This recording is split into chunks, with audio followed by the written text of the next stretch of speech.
တန်တရားခရီးတဲ့ channel မှာချစ်ခင်လေးစားပါတော့ဓမ္မမိတ်ဆွေရဲ့ပေါင်းတို့ခင်ဗျာ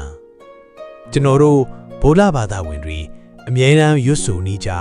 ကြားဘူးနေကြစကားတစ်ခွန်းရှိပါပဲအဲ့ဒါကတော့အနိစ္စဆိုတဲ့စကားပါပဲလူတော်များများကတော့အနိစ္စလို့ပြောလိုက်ကြတယ်ဆုံးရှုံးမှုတွေတေခြင်းတရားတွေပျက်စီးခြင်းတွေကိုပဲပြေးမြင်ပြီးဝမ်းနည်းเสียကြောက်เสียလို့ထင်တတ်ကြပါတယ်တခုခုပျက်စီးသွားရင်အနိစ္စသဘောပါပဲလို့တပ်ပြင်းချပြီးညီးသွားတတ်ကြပါတယ်ဒါပေမဲ့တကယ်တော့အနိစ္စဆိုတာဝမ်းနည်းเสียတတ်မဟုတ်ပါဘူးအနိစ္စဆိုတာလောကကြီးရဲ့တဘာဝကျလာတဲ့ပြောင်းလဲခြင်းဖြစ်တယ်လို့ကျွန်တော်တို့အတွက်မျှော်လင့်ချက်တွေကိုပေးအမှန်တရားတစ်ခုလေးဖြစ်ပါတယ်စဉ်းစားကြည့်အောင်အနိစ္စဆိုတာမမြဲခြင်းပါပဲအရာရာဟာပြောင်းလဲနေတာပါ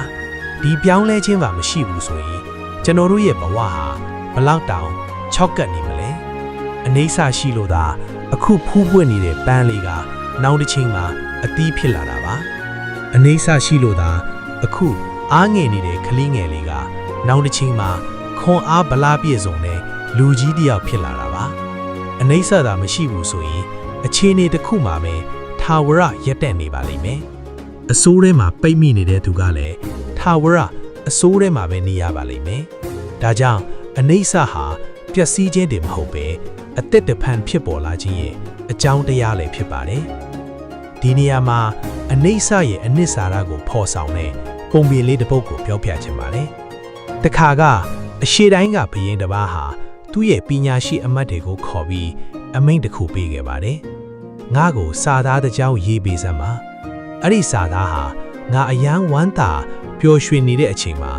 ဖတ်လိုက်ရင်တတိတန်ဝေကရစီပြီးငါအယမ်းဝမ်းနဲ့စိတ်သက်ကြနေတဲ့အချိန်မှာဖတ်လိုက်ရင်လေခွန်အားတွေပေးနိုင်ရမယ်တဲ့ပညာရှိတွေဟာအကြာကြီးစဉ်းစားကြပါတယ်နောက်ဆုံးမှာတော့ဘုရင်ကြီးအတွက်လက်ဆွတ်လေးတစ်ခွင်းကိုဆက်တယ်ခဲ့ကြပါတယ်အဲ့ဒီလက်ဆွတ်ရဲ့အတွင်းဘက်မှာစာသားတစ်ကြောင်းရေးထားပါတယ်အဲ့ဒီစာသားကတော့ဒါဟာလဲတနေ့မှာကုံဆုံးသွားမှာပါဆိုတဲ့စာသားလေးပါပဲဘုရင်ကြီးဟာ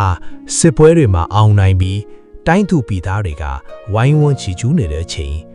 မာနတွေတက်ကြွနေတဲ့အချိန်မှာအဲ့ဒီစာသားကိုဖတ်လိုက်ရင်အော်ဒီအောင်မြင်မှုတွေဒီချီကျူးတန်တွေဟာလဲထာဝရမဟုတ်ဘူးတနေ့မှာကုံဆုံးသွားမှာပဲလို့တတိယပြီးမာနတွေကျသွားစေပါရဲ့အလားတကူတိုင်းပြည်မှာကဲယောဂါဆိုးတွေဂျုံလို့ဘယင်ကြီးစိတ်သက်ကြနေတဲ့အချိန်ဝမ်းနည်းနေတဲ့အချိန်မှာဖတ်လိုက်ပြင်လေအော်ဒီဒုက္ခတွေဒီနာကျင်မှုတွေဟာလေထာဝရမဟုတ်ဘူးတနေ့မှာအားလုံးကုံဆုံးသွားမှာပဲလို့တွေးမိရှေ့ဆက်ဖို့ခွန်အားတွေရစီပါတယ်ဒါဟာအနိစ္စတဲ့အားရင်ပါပဲအခု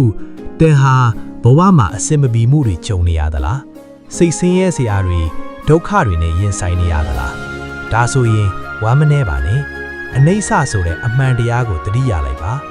အကောင်းတွေမမြဲသလိုအဆိုးတွေကလည်းမမြဲပါဘူးသင်ခံစားနေတဲ့ဒီဒုက္ခတွေဒီနာကျင်မှုတွေဟာလည်းအနိစ္စသဘောအရာတစ်နေ့မှာမူချပျောက်ကွယ်သွားမှာပါအနိစ္စဟာကျွန်တော်တို့ကိုပေးရဲ့လက်ဆောင်ကတော့ဒီအခြေအနေကြီးဟာထာဝရမဟုတ်ဘူးဆိုတဲ့အားပေးစကားပါပဲအမောင်တို့ဟာလည်းအနိစ္စမို့လို့အချိန်တန်ရင်လင်းလက်တဲ့မနှက်ခင်းကိုဖဲ့ပေးရတာပါပဲကျွန်တော်တို့ဟာ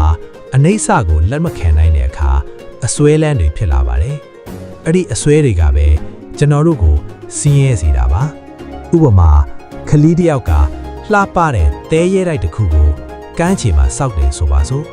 သူဟာအဲ့ဒီတဲရဲတိုက်လေးကိုအယမ်းခင်တွယ်နေပါတယ်ဒါပေမဲ့ဒီရေတက်လာတဲ့အခါတဲရဲတိုက်လေးကပြိုပြက်သွားပါတယ်အဲ့ဒီအခါခလေးကငိုကြွေးပါတော့တယ်ခလေးဘာလို့ငိုတာလဲတဲရဲတိုက်ပြတ်သွားလို့လားမဟုတ်ပါဘူးတဲရဲတိုက်ကိုမပြတ်ချင်တဲ့အစွဲကြောင့်ငိုတာပါတကယ်တော့တဲဆိုတာပြိုရတဲ့သဘောရှိတယ်ဆိုတာကိုကြိုတင်လက်ခံထားတဲ့သူဟာတဲရဲတိုက်ပြိုသွားတဲ့အခါပြုံးပြီးနောက်ထပ်အသစ်တစ်ခုကိုပျော်ပျော်ရွှင်ရွှင်ဆက်ဆောင်နိုင်ပါလိမ့်မယ်ကျွန်တော်တို့ရဲ့ဘဝတွေပိုင်ဆိုင်မှုတွေချစ်ချင်းမေတ္တာတွေဟာလည်းတဲရဲတိုက်တွေလိုပါပဲပြောင်းလဲတတ်တဲ့သဘောရှိပါတယ်ပြောင်းလဲခြင်းကိုလက်ခံလိုက်တဲ့နေ့ဟာတင့်အတွက်အီးချမ်းချင်းစတင်နေနေပါပဲ မြတ်စွာဘုရားရှင်ကအနိစ္စကိုသိမြင်ခြင်းဟာ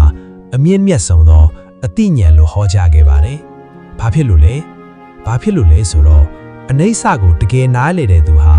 အရာရာကိုလက်လွတ်မခံနိုင်ပဲအတင်းဆုတ်ခုတ်ထားတဲ့အတ္တကင်းဝေးသွားလို့ပါ။ဒါကြောင့်အနိစ္စကိုမကြောက်ပါနဲ့။အနိစ္စကိုမိတ်ဆွေဖွဲ့လိုက်ပါ။ตาရတဲ့အချိန်လေးတွေကြုံရရင်ဒါဟာမမြဲဘူးလို့သိထားရင်သင်ရဲ့အချိန်လေးတွေကိုပိုပြီးတန်ဖိုးထားလာလိမ့်မယ်။ဆုံးရှုံးမှုတွေကြုံရရင်လေဒါဟာလေမမြဲတဲ့သဘောပဲလို့သိထားရင်သင်ရဲ့ခံနိုင်ရည်က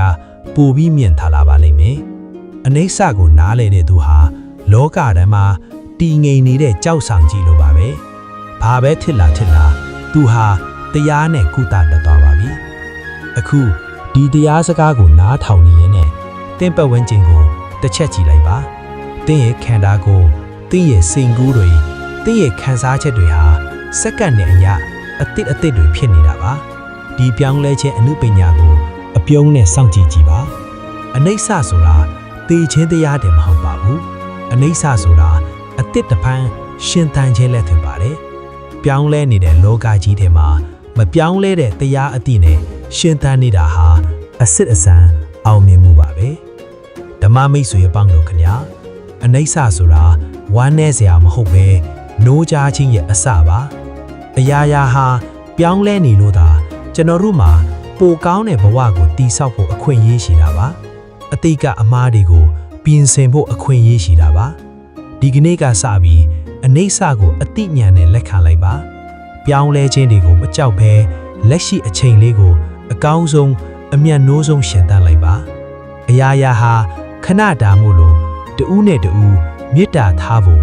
ကောင်းမှုလုပ်ဖို့ပို့ပြီးအရေးကြီးပါတယ်။အနိစ္စသဘောကိုနားလည်ပြီးအစွဲလန်းကင်းတဲ့ငြိမ်းချမ်းမှုကိုအားလုံးပိုင်ဆိုင်နေကြပါစေ။အားလုံးပဲကိုယ်စိတ်နှထွာအေးချမ်းကြပါစေ။